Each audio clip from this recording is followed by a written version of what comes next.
শুধু একটা চাকরি মুখ্যমন্ত্রীর চাকরি, শুধু একটা চাকরি পুলিশ মন্ত্রীর চাকরি, শুধু একটা চাকরি স্বাস্থ্যমন্ত্রীর চাকরি। আসলে আপনি হয়তো ভাবছেন 3 থেকে 5, 5 থেকে 10 অনেকগুলো চাকরি, আসলে একটাই চাকরি। ওই একটা চাকরি বাঁচাতে আর কতগুলো ছেলেমেয়ের চাকরি হারাতে হবে বা নষ্ট করতে হবে, সেটা আজ কথা বলবো। আমরা ভাবনা চিন্তা করব যে ভবিষ্যৎ কি করে ঠিক রাখা যায়, কারণ এই আঁচ আমাদের বাড়িতেও পড়বে। দেবালয়ও সুরক্ষিত থাকবে না যদি নগরে আগুন লাগে। এবং ঠিক সেই জায়গা থেকে আমার একটা রেফারেন্স পয়েন্ট মাথায় এলো, এটা সোশ্যাল মিডিয়াতে ঘুরছে। ত্রিপুরার কথা অনেকে বলছেন যে মানিক সরকারটা পড়ে যাওয়ার ঠিক আগে এরকম একটা চাকরি দুর্নীতি সামনে চলে এসেছিল এবং তারপর মানিক সরকারটাকে টিকিয়ে রাখতে পারেননি। মমতা বন্দ্যোপাধ্যায় পারবেন তো? 2025 সালে এই রোষানল, এই আগুন মমতা বন্দ্যোপাধ্যায় 26-এ সামলাতে পারবেন তো? এবং ঠিক সেই জায়গা থেকে কিশলয়ের অগ্নিবাণ এই মুহূর্তে আমি আপনাদেরকে দেখাতে চাই, চাকরি হারাদের চোখে জল, মমতার গদি টলমল। মমতা বন্দ্যোপাধ্যায় এই মুহূর্তে বুঝতে পারছেন বোধহয় নিজেও যে মমতা বন্দ্যোপাধ্যায়ের গদি টলমল হয়ে আছে। এই মুহূর্তে যারা অতিথি রয়েছে তাদের সাথে বিতর্ক করি, চলুন এবং বোঝার চেষ্টা করি যে এই মুহূর্তে বিষয়টা হাতের বাইরে কি চলে গেছে। যারা এই মুহূর্তে রয়েছেন আমার সাথে আমি তাদেরকেও বলি, আজকে আমি আপনাদেরকে, বাদল দেবনাথ আছেন আমাদের সাথে। বাদল দেবনাথকে আজকে বিরক্ত করার জন্য ময়ূক এসেছে কিশলয়ের অগ্নিবাণে। বাদল দেবনাথ এই মুহূর্তে অনলাইনে রয়েছেন। শঙ্কুদেব পণ্ডা রয়েছেন বিজেপি মুখপাত্র, বাদল দেবনাথ সমাজকর্মী, শুভম ব্যানার্জি সিপিআই নেতা রয়েছেন, ঝন্টু বড়াইক রয়েছেন অধ্যাপক এবং প্রতাপ রায়চৌধুরী রয়েছেন চাকরি হারা। আমি প্রত্যেকের কাছে যাব, কিন্তু শুরুতেই আমি প্রতাপ রায়চৌধুরী আপনার কাছে যেতে চাই। প্রতাপ, একটা খুব ভয়ঙ্কর তথ্য আমি পেলাম এবং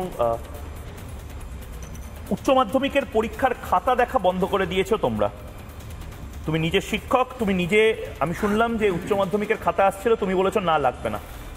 এর পাশাপাশি আমি শুনলাম যে এর যে স্নোবল এফেক্ট, অর্থাৎ একটা ছোট্ট বরফের গোলা, সেটা যদি পাহাড় থেকে ফেলা হয় সেটা শক্তি সঞ্চয় করতে করতে একটা পাহাড় পরিমাণ নিজে একটা স্নোবলে পরিণত হয়ে অনেক কিছু তছনছ করে দেয়। তোমরা কি আশঙ্কা করছো প্রতাপ?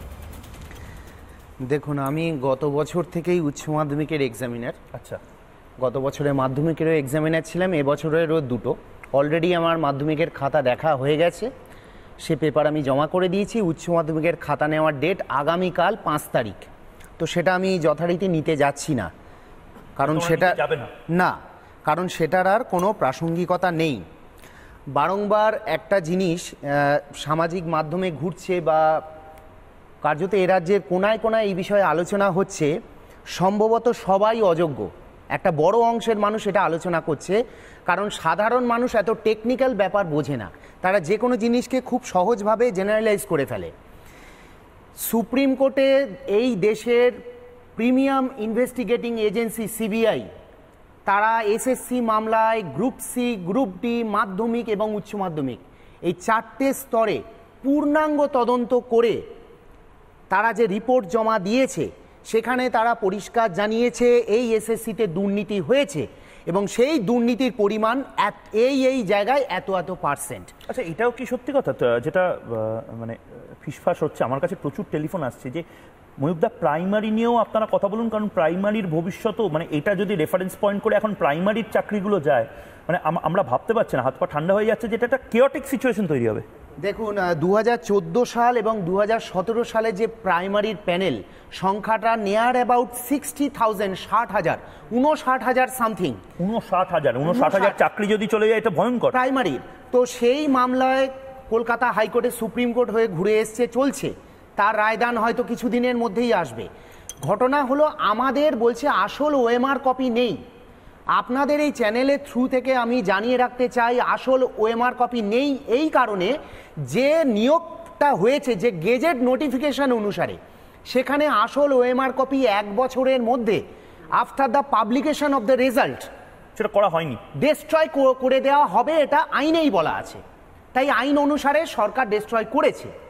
অনেকে এবার প্রধান বিচারপতি বলছিলেন এর মিরার ইমেজ বা সফট কপি কেন রাখেননি, সেটা যে রাখতে হবে সেই কথা আইনে কোথাও বলা নেই, গেজেট নোটিফিকেশনের কোথাও বলা নেই।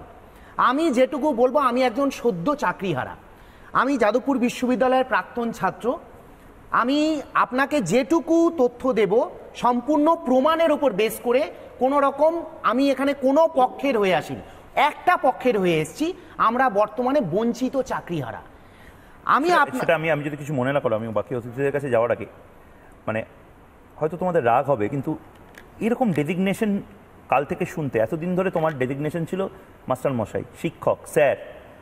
আজ থেকে তোমার ডেজিগনেশনটা বাংলা টেলিভিশন বা ন্যাশনাল টেলিভিশনে লেখা হচ্ছে চাকরি হারা। হ্যাঁ, এর থেকে খারাপ, এর থেকে নিন্দনীয় বোধহয় আর কোথাও কোনো ঘটনা ঘটতে পারে না। এবং ঠিক সেই জায়গা থেকে প্রতাপ, আমি তোমাকে একটু থামাচ্ছি। আমি সরাসরি বাদল দেবনাথ আপনার কাছে জানতে চাইছি। বাদলদা, ঘেটে ঘ করা এই শব্দটা বললেও একটা ফ্যাক করে হেসে ফেলা হয়, কিন্তু আপনারা এতটা নিকৃষ্ট কাজ করছেন, বিশ্বাস করুন, যে বাংলার মানুষ এখন আর আপনাদের প্রতি ওই কমিক রিলিফের জায়গাটাও তো রাখতে চাইছে না। বাদল দেবনাথ, আমার কথা শুনতে পাচ্ছ? শুনতে পাচ্ছি, বলুন। ময়ূর, সবচেয়ে তো আনন্দ তোমার হওয়ার কথা। তুমি প্রতিদিন যেভাবে বাংলার সরকারের বিরুদ্ধে নেচে কুদে বা বক্তব্যগুলো রাখো, আজকে তো ঢাকঢোল পিটিয়ে বা গতকাল থেকে ঢাকঢোল পিটিয়ে কোমর দুলিয়ে নাচতে পারতে।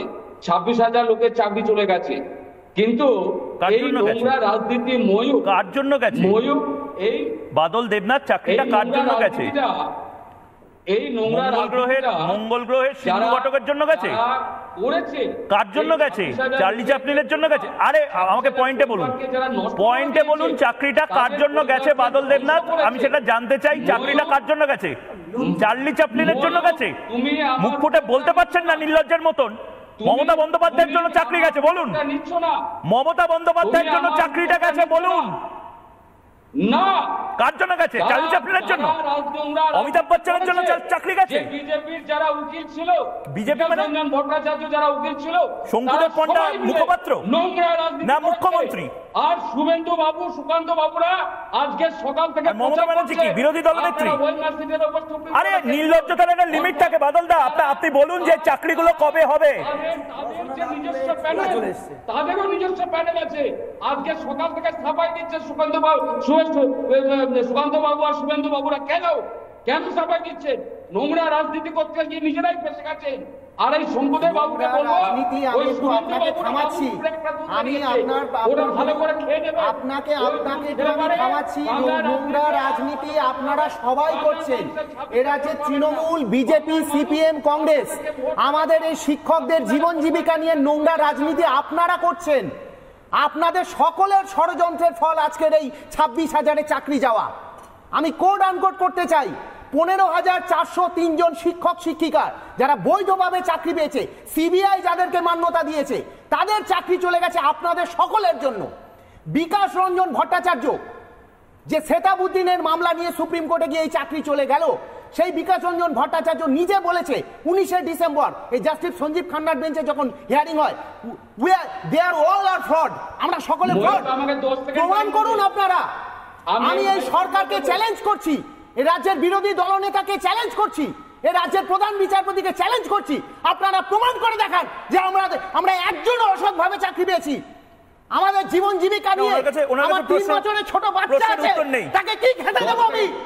জবাব দিন আপনারা। 10 second please allow me Mayur. 10 second. তোমার সুপ্রিম কোর্ট যে রায় দিয়েছে, তোমার সুপ্রিম কোর্ট বলছে যারা অযোগ্য তাদের একটা তালিকার জন্য সকলের চক্রান্ত আজকের এই ফল, যে যাদেরকে বয়সের ছাড় দিচ্ছে। বাদল দেবনাথ, আপনার 10 সেকেন্ড হয়েছে তো? বেশ, বাদল দেবনাথ, আপনার 10 সেকেন্ড হয়েছে। আমি বুঝতে পেরেছি আপনারা বোধহয় রাতে ঘুমোচ্ছেন। আপনার রাতে ঘুমোচ্ছে? হ্যাঁ, বিজেপি এখন খাটের তলাতেও বিজেপি দেখছেন, আয়নাতেও দেখবেন বিজেপি, চোখের ড্রপেও দেখবেন বিজেপি।